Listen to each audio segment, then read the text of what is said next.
والفجر وليال عشر والشفع والوتر. أقسم الله بأوقات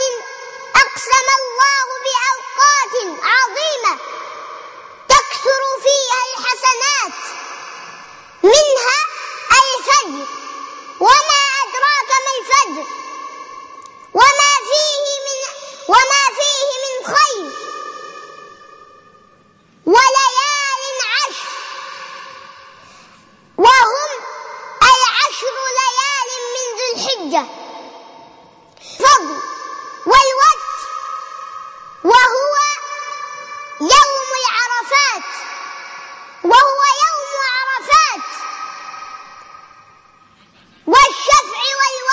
والشفع وهو يوم الأضحى. ليس العيد كما يظن كثير من الناس أوقات ضائعة في اللهو واللعب والغفلة، بل شرع العيد لإقامة ذكر الله والثناء عليه سبحانه بها وشكره عليها.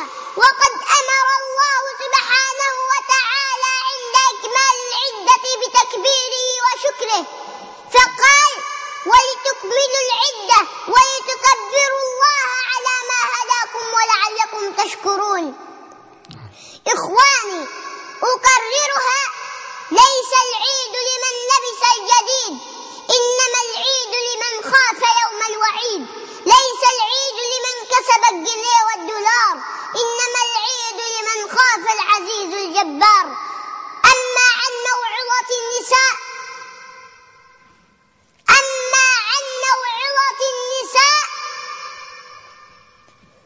فوالذي نفسي بيده إن سر الضنك الذي تحياه الآن كثيرا من الأسر المسلمة سببه البعد عن منهج الله والبعد عن شرع الحبيب رسول الله مع التقليد الأعمال الشرق والغرب.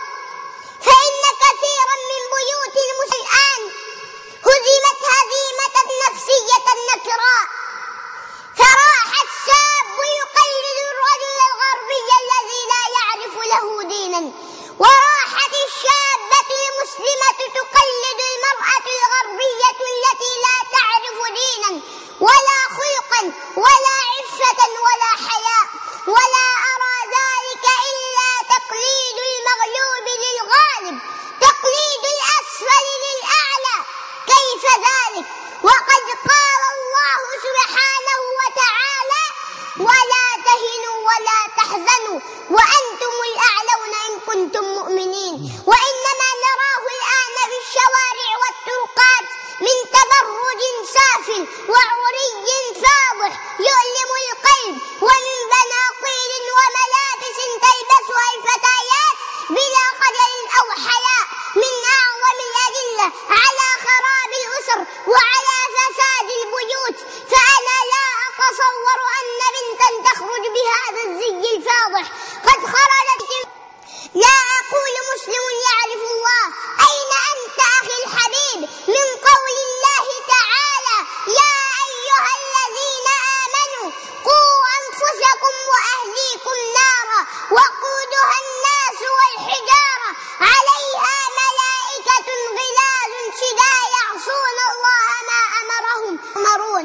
أين أنت أختاه من قول رسول الله: ستكون في آخر أمتي نساء كاسيات عاريات مائلات مميلات رؤوسهن كأسنمة البخت العنوهن فإنهن ملعونات. أختاه، إنهم يقولون إنك نصف المجتمع، بل أنت المجتمع كله. فإن كنت كما يقولون نصف المجتمع فأنت تليدين النصف الآخر، فأنت أما للرجل وزوجة له وبنتا وأختا وجدة. دعك من هؤلاء المغردين الذين يريدون أن يحرروا المرأة من دينها. فالغرب أول من أساء إلى المرأة، فإن المرأة عندهم وردة جميلة يشمها كل من مر بها، فإذا بلغت سن ما تلقى في دار المسنين الدين لا يلتفت إليها أحد حتى أولادها إلا في الأعياد. يقول شيخنا الفاضل محمد حسان أنه التقى بامرأة أمريكية شرح الله صدرها وكناها بأم عمر وزوجها برجل مصري مسلم، وبعد أيام أصرت أم عمر أن يزورهما الشيخ في بيتهم، فقال لها الشيخ: ما شعورك الآن بعد الإسلام؟ قالت أم عمر الأمريكية التي لا تعرف الإسلام إلا من أيام قليلة: والله يا شيخ أتمنى أن أصرخ بأعلى صوتي لأسمع كل امرأة أنني أخيرا ولدت دينا يحفظ المرأة كرامتها.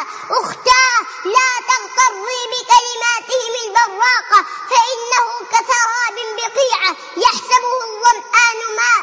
يا حرة أختاه، يا حرة قد أرادوا جعلها أمة غريبة العقل غريبة النسب.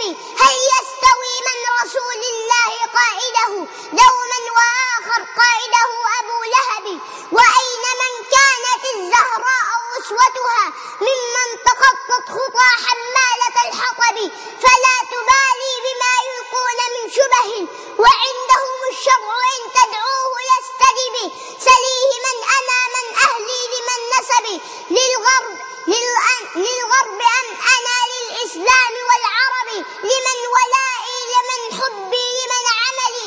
لله أم لدعاة الإثم والكذب؟ أختاه هما سبيلان ما لهما من ثالث، فاكسبي خيرا أو اكتسبي سبيل ربك، والقرآن منهجه نور من الله لم يحجب ولم يشب.